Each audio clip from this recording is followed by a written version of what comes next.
Panorama group, जो सोचता है वो करता है। के बिहार के जो विपक्ष के नेता हैं उनको इस बात के लिए भारत सरकार को धन्यवाद देना चाहिए कि उनके ही विपक्ष के साथी दूसरे स्टेट के साथी इसे बिहार का बजट कह रहे हैं और इसलिए बिहार वासी होने के नाते उनको भी सरकार के प्रति आभार व्यक्त करना चाहिए। नमस्कार, आप हैं न्यूज़ 4 नेशन पर। मैं आपके साथ अभिजीत सिंह।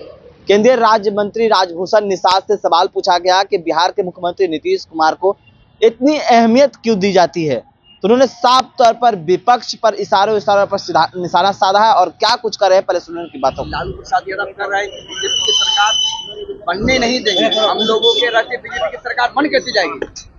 देखिए, ये उनका अहंकार दर्शाता है और जिसके लिए वो अक्सर जाने जाते हैं, दमनकारी और जिस तरह के विचार का वो पोषक है, बिहार की जनता वो बर्दाश्त नहीं करेगी और आने वाले दिनों में पुनः एक बार नीतीश कुमार जी की सरकार बनेगी और बिहार में सुशासन का राज्य कायम होगा। केंद्रीय बजट तेजस्वी यादव को मुख्यमंत्री बनाने की बात कर रहे हैं लालू यादव।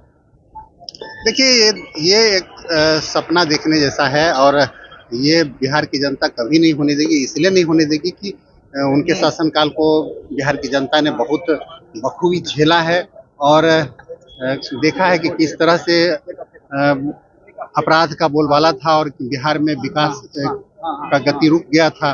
और जब से सुशासन की सरकार बनी है, आदरणीय नीतीश कुमार जी की सरकार बनी है, तब से लगातार बिहार में विकास हो रहा है। चाहे आप किसी भी क्षेत्र की बात कर लें, चाहे वो कानून व्यवस्था की बात हो, चाहे आप रोड की बात हो, स्वास्थ्य क्षेत्र में बात हो, हर क्षेत्र में लगातार बिहार विकास किया है और बिहार की जनता को विकास पसंद है, विनाश पसंद नहीं।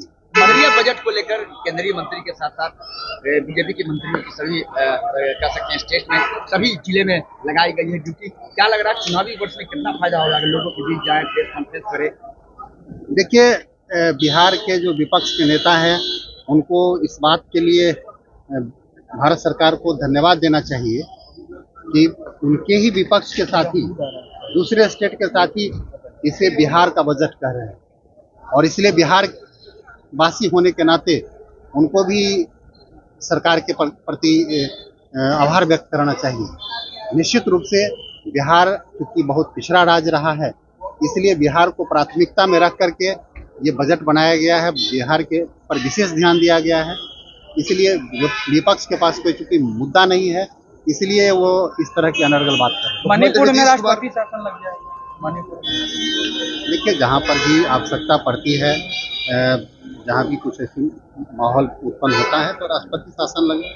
जब सरकार नहीं चल पा रही है तो निश्चित रूप से वो विकल्प। मुख्यमंत्री नीतीश कुमार कल दिल्ली जा रहे हैं, खबर ये भी है कि प्रधानमंत्री नरेंद्र मोदी से मुलाकात करेंगे। क्या लगता है कि मुख्यमंत्री नीतीश कुमार की जो मौजूदगी बिहार में है, जिस तरीके से विपक्ष का भी घबराहट में रहती है, आदित्य ठाकरे जिस तरह इशारा कर रहे हैं, क्या लगता है कि नीतीश कुमार बेहद जरूरी है बिहार के लिए, एनडीए के लिए? निश्चित रूप से बिहार के विकास के लिए उन्होंने जिस तरह का काम किया है, लगातार इतनी बार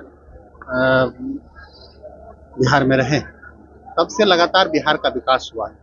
तो विपक्ष के पास चूंकि कोई चेहरा नहीं है, तो विपक्ष लगातार प्रयास कर रहा है कि हम इशारा करके बुलाएं, अपनी तरफ बुलाएं उनको, लेकिन वो समझते हैं कि अगर बिहार का विकास करना है तो हमको एनडीए को इंटैक्ट रखना होगा। भारतीय जनता पार्टी और जनता दल यूनाइटेड और जो भी हमारे गठबंधन हम हैं, राष्ट्रीय लोक मोर्चा है, सारे लोग इंटैक्ट हैं और सारे गठबंधन का एक ही उद्देश्य है कि बिहार को कैसे मजबूत किया जाए, बिहार को कैसे विकसित किया जाए। 24 को प्रधानमंत्री का दौरा है भागलपुर। हाँ, ये स्वाभाविक, क्योंकि विकास के क्रम में हर जगह जाते रहते हैं, तो इसी कड़ी में एक दौरा है और इस क्षेत्र में भी विकास के नए आयाम को लिखेंगे। क्योंकि बिहार के लिए उन्होंने बहुत कुछ किया है, तो उस क्षेत्र के विकास के लिए भी कुछ बातें होगी। डोनाल्ड ट्रंप से प्रधानमंत्री की मुलाकात हुई है, ये बहुत अच्छा रहा है उनका मुलाकात और भारत और अमेरिका साथ मिलकर के विश्व के जो आतंकवाद है उसके विरुद्ध लड़ने के लिए एक मंच पर आया है। और पहले से भी आज विपक्ष भले जितना भी हल्ला कर ले, लेकिन पूरे विश्व कम्युनिटी में ये मैसेज है कि आदरणीय प्रधानमंत्री नरेंद्र मोदी जी के नेतृत्व में भारत का मान सम्मान बढ़ा है और इस बात को कोई नज़रअंदाज नहीं कर सकता है।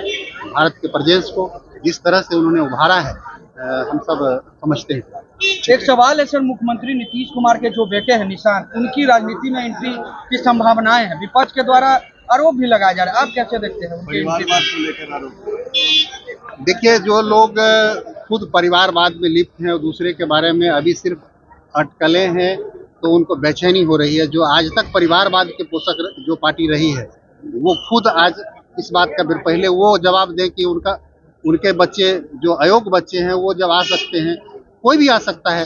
सिर्फ इस आधार पर कि वो नीतीश कुमार जी के बेटे हैं, उनको राजनीति से वंचित नहीं किया जा सकता है, ये समझना चाहिए। तो आपने साफ तौर पर सुना केंद्रीय राज्य मंत्री राजभूषण निषाद किस तरह से मुख्यमंत्री नीतीश कुमार के सवाल पर उन्होंने साफ तौर पर कहा है कि देखिए, विपक्ष है वो लगातार कोशिश करते रहता है कि भी नीतीश कुमार कब इंडिया गठबंधन यानी महागठबंधन में आ जाए, लेकिन ये जो मंशा है उनका पूरा नहीं होगा। और वहीं जिस तरह से दिल्ली दौरे को लेकर भी क्या कुछ करे थे राजभूषण निषाद, आपने सुना। तमाम खबर न्यूज़ के साथ